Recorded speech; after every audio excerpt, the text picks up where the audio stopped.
el idioma castellano debe ser uno de los más ricos por su construcción.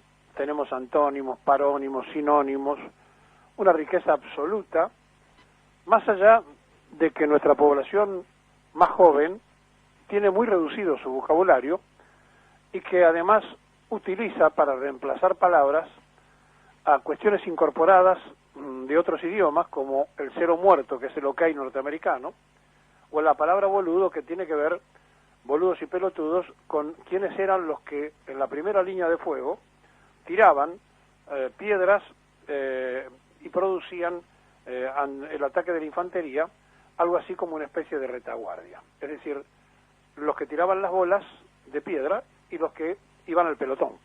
De ahí vienen los dos términos que después hemos distorsionado para darle distintos sentidos. Bueno, es muy común escuchar a los jóvenes utilizar esa palabra para reemplazar una rica capacidad expresiva. El propio presidente le gusta decir ok, que no significa absolutamente nada, que es el cero muerto en la guerra civil norteamericana y que no tiene ninguna aplicación con nosotros. Pero bueno, él nació en el año 58, por lo tanto 59, por lo tanto es de una generación posterior a la que mejor se expresaba quizá en nuestra lengua, que vienen a ser nuestros padres y nosotros mismos, que usábamos mucho más la fluidez del idioma y después se fue reduciendo y hoy se ha reducido casi a usar un signo por para reemplazar las tres letras que componen la palabra, y así podríamos decir esa reducción y esa loca intención de inventar una cosa que no existe, imaginariamente de un idioma inclusivo, donde la X supuestamente va a reemplazar palabras en la pronunciación para darle sentido de un sexo indefinido. Bueno, todo eso pertenece a los cambios de una sociedad. Ahora, preocuparse y ocuparse siempre, antes, durante, después, va a significar lo mismo. El pre significa una cosa anterior, el preocuparse. Y el ocuparse significa una cosa concreta. Vamos a hacer las cosas. Notamos entonces que en el gobierno hay preocupación por resolver determinados problemas, pero hay poca ocupación a la hora de resolverlos. Y le voy a contar un caso porque la verdad me aflige en lo personal, porque durante mucho tiempo nosotros nos hemos quejado que durante el macrismo dejaron de que se cayera una pyme que era la única productora de jeringas hipodérmicas en la Argentina que quedaba, y la dejaron caer. Y finalmente hoy no tenemos quien produzca en la Argentina, fíjense, ¿no?, en plena pandemia, ninguna clase de jeringas hipodérmicas, vienen todas importadas en container de China. Resulta que en el país poco sabe que hay una pyme que fabrica y exporta aviones. Sí, aviones de prueba, es decir, para aquellos que inician sus vuelos y que necesitan volar aviones que son ultralivianos y que son los aviones donde empiezan los primeros pilotos. Bueno, dicho esto, le voy a leer un tuit que mandó un señor que dice así: hola, somos Pyme Petrel. Íbamos a exportar aviones a Colombia y a lograr un récord. Ahora no pasamos 6 meses del 2020 y ya cerramos la fábrica, otro récord de ANAC, ANAC Argentina, que es la que autoriza las actividades aeronáuticas. Nos fundió. Nosotros parecemos este 25 de mayo, pero la patria jamás perecerá. ¡Viva Argentina! El 9 de mayo, directamente se lo pedimos por Twitter al presidente, en breve contactos con alguien de su confianza, para decirnos que en los pocos días iban a estar resueltos. Y a los 3 días sale una excepción que autorizaba a volar a las escuelas de vuelo, aeroclubes, talleres de reparación y mantenimiento en todo el país, salvo AMBA, y nosotros somos una fábrica, por lo que no entramos en ninguna de estas categorías. Volví a escribirle a la ANAC para que siguiéramos sin tener respuesta porque no estábamos incluidos. Bueno, llegaron las consultas de los clientes por carta, nos mandaron cartas de documento, los acreedores, vamos a hacer 3 meses así y no podemos seguir, sumando deudas, no nos queda otra que avisar que vamos a cerrar.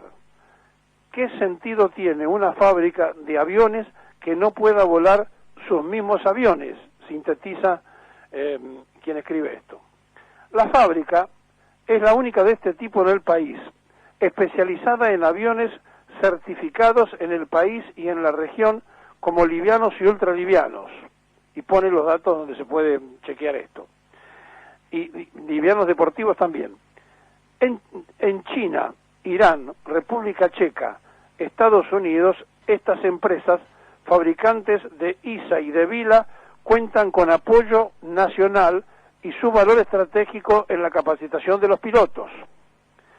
Los importadores de aviones muy felices.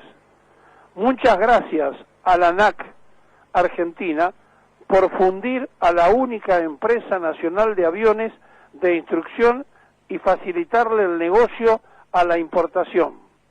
Destrucción de industria nacional en tiempo récord. Favor de intereses a extranjeros. Se lee en otro de los tweets que anunciaban el cierre de la única fabricación de aviones ultralivianos que tiene la Argentina, que tenía una exportación asegurada de 8 aviones a Colombia, 7 más que le habían pedido, que ya vendió más de 18 aviones en los últimos 12 años esta pyme que trabaja fabricando aviones en la Argentina. Entonces, preocuparse de una cosa es contestarle al presidente, está en el tema, esto se va a resolver rápidamente, y ocuparse es efectivamente que la ANAC autorice a los pilotos de prueba de este tipo de aviones, porque si no los prueban no los pueden vender. No lo hicieron. Es decir, la burocracia ganó otra etapa más y la única fábrica de aviones que exportaba en la Argentina ya no fabrica más. Lo anunciaron el 25 de mayo para que no haya duda. Yo espero que esto le llegue a Fernández y espero que tomen rápidamente cartas en el asunto para evitar que esto sea así, porque de este tipo de cosas estamos muy cansados. Porque a Macri le importaba porque la política era de importación. Supuestamente, al frente de todo, le importa proteger la industria nacional. Y supuestamente, a todos aquellos que elegimos cambiar el gobierno que estaba, no nos interesa que nos sigan vendiendo las cosas de afuera que podemos fabricar en la Argentina. Por lo tanto, estamos en la pregunta de siempre. Cuando se hace una alianza política, electoral, tiene sentido para que se consigan objetivos de ganar una elección. Después viene la etapa de la tecnocracia, es decir, donde los técnicos tienen que llegar a los distintos puestos con, por supuesto, la conducción del político que ganó las elecciones.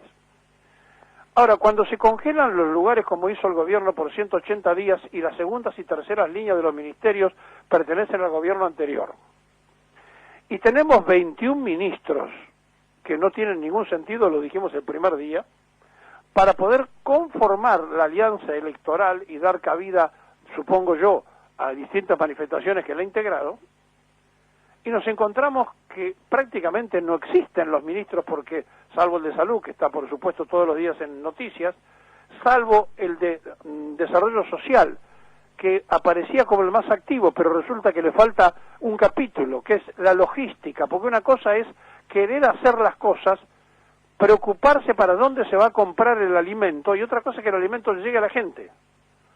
O sea, una cosa es preocuparse y otra cosa es ocuparse.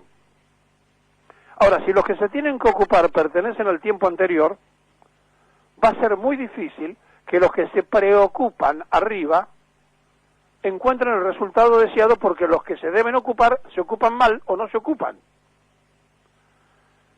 Y entonces, cuando estamos frente a una situación donde desde el 10 de diciembre primero fue la deuda que ocupó todo el tiempo, y ahora es la pandemia que ocupa todo el tiempo, y las dos cosas pueden ser muy entendibles, pero si hay 21 ministros, otras cosas deberían haber caminado paralelamente, porque simultáneamente, cuando no estaba la pandemia todavía en el mundo, y no hablábamos de coronavirus, podíamos haber hablado de los proyectos del Ministerio de Hábitat, de los proyectos del Ministerio de Deportes, de los proyectos del Ministerio de Género, pero no ocurrió eso.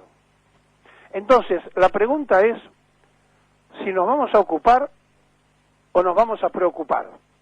Porque si los que se tienen que ocupar no se ocupan, nosotros abajo nos preocupamos por los que no se ocupan, no por los que se preocupan.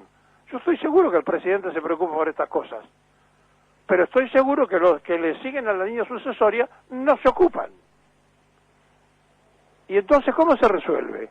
Poniendo gente que haga lo que tiene que hacer y vigilando a los que se puso creyendo que sirven, y a lo mejor sirven simplemente para aplaudir al presidente. Estas cosas hay que resolverlas antes que sea tarde, porque en simultáneo con todo esto, y con toda la oposición que quedó muy estructurada, y con todo lo que por el otro lado se está produciendo ante la situación de que no hay una palabra oficial de cómo se sale, o cuándo, o qué sueño hay después de la pandemia, y lo único que apareció fue una situación muy rara de decir que se iban a construir 5.000 viviendas que iban a dar empleo a 750.000 personas, una cosa bastante rara, pero más allá de eso, el plan de vivienda no puede ser de 5.000. Un plan de vivienda de un gobierno puede ser de 500.000 o de 50.000. 5.000 viviendas, eso es un plan, y tenemos un ministerio para hacer 5.000 viviendas. Eso lo hace cualquier movimiento social. Entonces, por favor, pongamos en funcionamiento la ocupación del gobierno. Y me parece que es el tiempo propio de la maduración. Fernández tiene en este momento que parar la pelota, que pensar, que salir un poco de la línea de fuego todo el tiempo de tratar de informar, y después, para colmo, los que lo rodean le dan números falsos, que hoy protestó, la última hora protestó Chile cuando lo dijo, ayer protestó Paraguay, hoy protestaba Brasil. Estamos en la crítica universal porque ineptos le hacen decir lo que no corresponde al presidente y nadie se da cuenta, ni el gobernador ni el jefe de gobierno de la ciudad. Entonces, por favor, entendamos que este rico idioma define muy clarito, una cosa es preocuparse y otra cosa es ocuparse. Y entonces, mientras nos preocupamos porque el grupo Clarín falsea una noticia poniendo que en la Villa Azul la gente quemaba cubiertas y muestra una fotografía de Chile, una filmación de Chile, y después piden disculpas, pero primero trataron de que pasara como verdad revelada. Mientras nos preocupamos por eso, ¿por qué no nos ocupamos de que de verdad les lleguen las cosas a la villa? Sinceramente, estamos en el medio de definiciones. Y cuando las cosas que se hacen bien son aplaudibles, alguien tiene que marcar las cosas que no se hacen bien, porque si no, vamos a transformarnos otra vez en aquello que se conoció durante mucho tiempo, que fue el sicarlismo, ¿no? el que existió durante la época de Menem, donde todos decían que estaban bien y por lo bajo decían, pero esto no es lo que nosotros planificamos. Bueno, que no aparezca el ciabertismo porque sí, y que después nos digan, no, pero nosotros no tenemos nada que ver con lo que se está haciendo. Así que, por favor, hay que ocuparse. No puede caerse una pyme que exporta aviones al exterior. A ver si lo entendemos. No puede ocurrir. Como no debió ocurrir, y ya deberíamos haber ido a buscar lo que dejó caer Macri de las fábricas hipodérmicas, buscar a la gente que la fabricaba y decir, por favor, ¿se puede volver a fabricar? ¿El Estado va a estar con usted? ¿Cómo?